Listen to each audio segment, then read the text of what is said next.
Hi, my name is Alex Golestani, and I will be informing you about why real estate is unaffordable in 2025 and all the years leading up to 2025. Real estate is mainly unaffordable because of zoning laws. What zoning laws are, and this is a source from Jessica Trounstein from Cengage by the Associated Press. It's actually on the CSN Library website. What Jessica mentions is that zoning is basically what the government, the Bureau of Land Management, is allowing to be sold in terms of land. So you got a lot of land in Las Vegas, particularly. You got a lot of land up in the Northwest. You drive up past exit 95, which is Sky Canyon. You have I calculated, you have about 20 square miles of land on either side of that freeway. That adds up to about a quarter to a third of all of Las Vegas. But the reason we're not building on that land is because the government, Bureau of Land Management, has not sold that land to developers yet. What they do, we're still on the topic of zoning. What they do is they sell small little bits of land at a time. The reason they do that is if you sell a bunch of land, now the government doesn't get as much money for it. But if you sell little bits at a time, with all the people moving to Las Vegas, mainly from California, now the land price, instead of selling for $200,000 for an acre, sells for $450,000 an acre. It's business, and from our own government at that. That's the first reason why real estate is unaffordable in 2025. The second main reason why real estate is unaffordable in 2025 and the years leading to 2025 is because of all the people moving here. Right now, Vegas is a very hot city to live in. It won't stay like that forever because there's plenty of people who want to get out, and I'll tell you why they're not getting out in my next reason. But the reason that we have the reason people are coming in here, they're mainly coming in from California. The politics, I'm not going to get into the politics, but the politics in California are not aligned with what a lot of people want there. So they come here because it's a little too strict down there. You know, with the first big reason, the only one I'm going to give, people want to be able to drive their gasoline cars. Getting an electric car is not a very viable option at the time. Maybe years from now it will be, but right now it's not. We don't have the infrastructure for it. So what you have is you have a lot of Californians moving here, and that's why normally we're a swing state. We leaned red in the last election. So a lot of people are coming here to vote the opposite way from California. And also the fires, people's houses getting burned down, and then either they get barely any money from insurance or no money at all, so they come here. So right now, Vegas is a very good place to live because it's cheap. There's no state tax. There's no natural occurrences that'll take out your property or anything. So with that in mind, right now Vegas is a very hot place to live. Now that's not to say that there won't be another city in the future. Say maybe San Antonio, say Flagstaff, say Phoenix, say anything over in what I just mentioned. That could be popular in the future too. But right now, Vegas is the focal point, especially after they built the Sphere. Okay, and then all these casinos are building, like the Fontainebleau, however you say that, and so mainly that. The third main reason why real estate is unaffordable in 2025 and the years leading to 2025 is because of the artificially generated interest rates between the years of 2020 and 2021.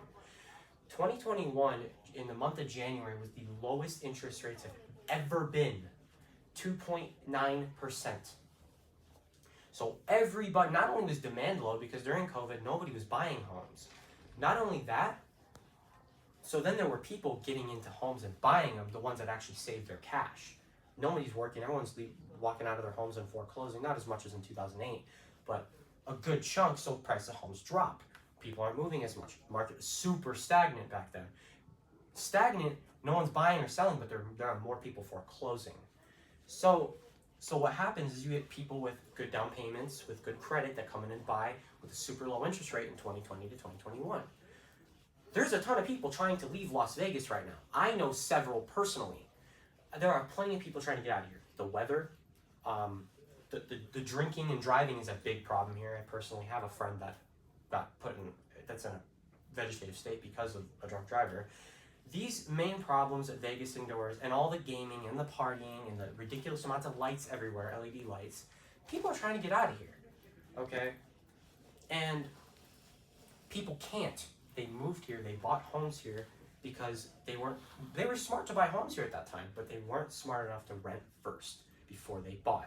Now they're locked into their 2.9% mortgage rates, because who's going to sell their home to go get another home somewhere else with a 6.8 to 7.5% interest rate when you're locked in at a 2.9?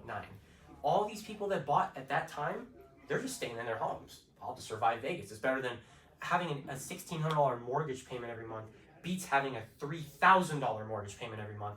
And the salaries worldwide do not cover that. Which leads me to not really a point, but kind of a path that it'll go. So real estate markets, all markets, economy-wise, always go up and down, up and down. But what you'll notice is it'll always go up over time. Between 1985 and 2025, this is a overall line of growth, like that. But throughout those times, 1999 dips, 2005 all the way up here, 2008 all the way down here, housing crash, 2014 here, 2020 here. Well, 2019 was here, 2020, 2021, 2022, 2023, 2024, and 2025 is about leveled off. Like I'm walking on the other side of the room here. 2025 is about leveled off. Now, what that means is we're in a stagnant market right now. When it's leveled off and nothing's going up or down, you're in a stagnant market. Nothing's going up and nothing's going down.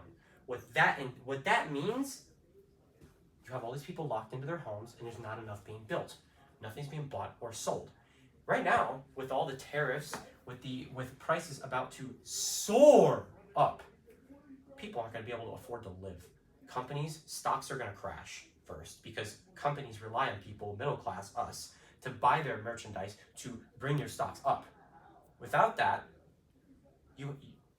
billionaires, their stocks plummet, and all these billionaires, their money's in their own stocks, in other investments. If those dip, billionaires dip. Billionaires dip, everyone dips. Because right now, everything is in a seller's market. It is more expensive to buy stuff than what you're making as a salary. So say 1999 is I'm going to wrap this up by saying this. 1999 was the year my parents bought their first house. Together, they were making probably $70,000 a year. Maybe 60, maybe 50, something in that range. Between 50 and 70,000, I would say that's net income. Okay, with two of them working. Their first house was $127,900. So half of what they made in 1 year paid for that house. Nowadays, the average salary, 60 grand. Say for a household, it's like maybe 100 for a standard couple working, but the cost of a house is relatively $500,000. So that's where I'm going to leave this off. What comes up always comes down. This is why your real estate market is so unaffordable at this given time. Thank you. Have a great day.